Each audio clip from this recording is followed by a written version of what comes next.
The church bells in Hexum tolled solemnly that morning, their haunting echo carried on the wind like a lament for something lost. In a small, unassuming village, tragedy had struck. A crash, a scream, and the stillness of death. Two young sisters, Joanna and Jacqueline Pollock, were gone, their laughter silenced forever, or so it seemed. Just a year later, whispers began to stir. The Pollocks had been blessed, or cursed, with twins, Gillian and Jennifer. Identical in every way, they were ordinary children at first glance. But then came the memories of a life they could never have known, places they had never seen, a trauma they had never experienced, except that they had. What followed was a mystery so chilling it defied explanation. Could the past refuse to let go, returning to haunt the present? Or was something far stranger at play?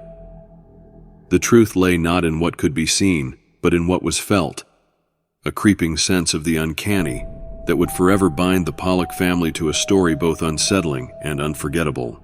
The rolling hills of Hexum, England, seemed like any other sleepy countryside, peaceful, serene, and untouched by the world's chaos. But for Florence and John Pollock, the quaint beauty of their hometown became a stage for the inexplicable, a tale so haunting that it continues to baffle and chill to this day. Their lives changed irreparably on a fateful May morning in 1957, when their daughters, Joanna, 11, and Jacqueline, 6, were struck and killed by an out-of-control car. The accident happened in the heart of the village, near the church they attended every Sunday. The girls' vibrant laughter was replaced by the eerie silence of mourning, and the Pollocks were left with a void that nothing could fill. Devastated yet devout, John and Florence sought solace in their faith. John, a firm believer in reincarnation, held on to the hope that his daughters might return to them in some form. Florence, skeptical but desperate for comfort, dismissed the idea until the birth of their twin daughters, Gillian and Jennifer, on October 4th, 1958. From the start, the twins were peculiar.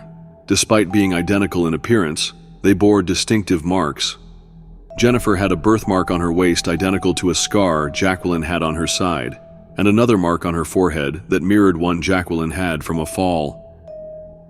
Gillian, by contrast, had no such marks, but exhibited an uncanny maturity for her age, much like Joanna once had. When the twins turned 3, their behavior grew more unsettling. One sunny morning, the family returned to the village they had moved away from after the accident.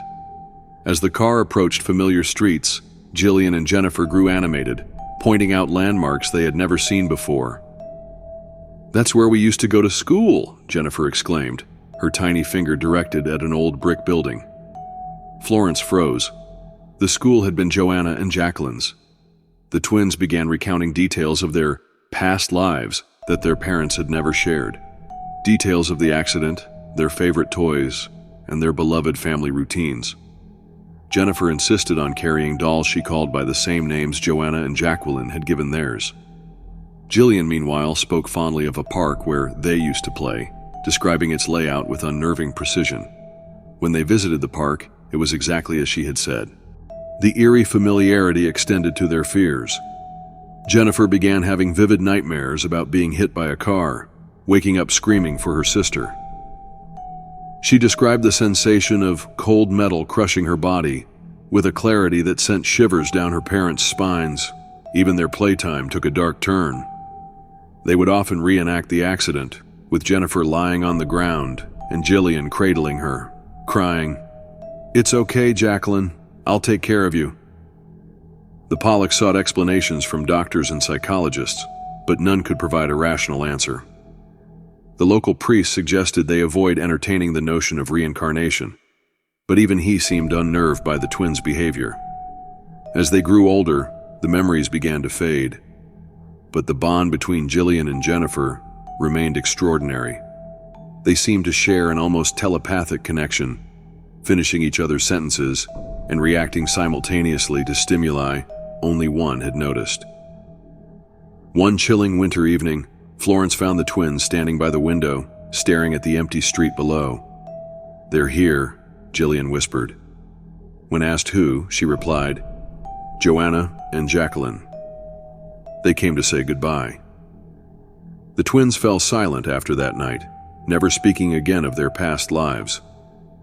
Their uncanny knowledge faded as they grew into adolescence, but the family was left with an enduring question.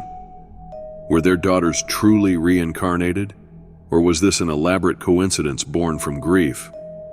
To this day, the story of the Pollock twins continues to perplex skeptics and believers alike.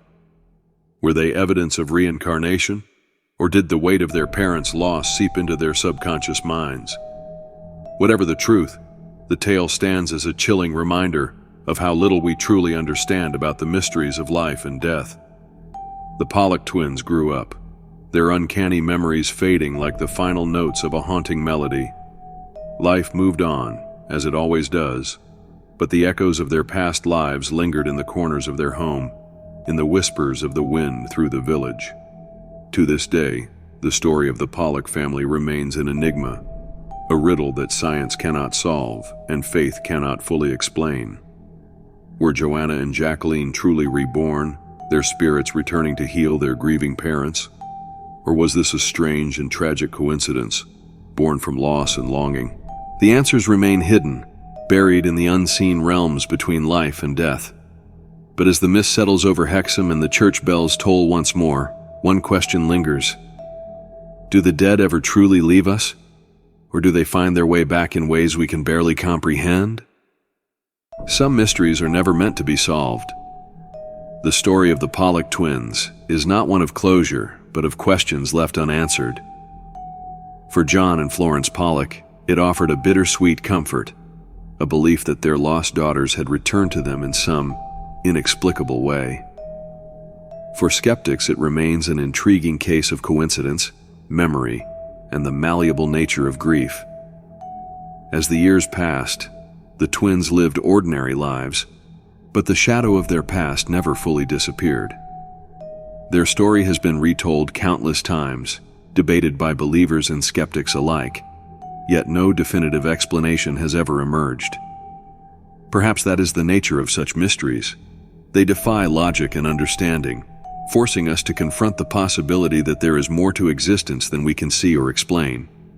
The Pollock twins' tale is not just a story of reincarnation, but a reminder of the thin veil between the seen and the unseen, a boundary that may not be as impermeable as we once thought. In the end, the Pollock family's experience is a testament to the enduring power of love, loss, and the hope that even death cannot sever the ties that bind us.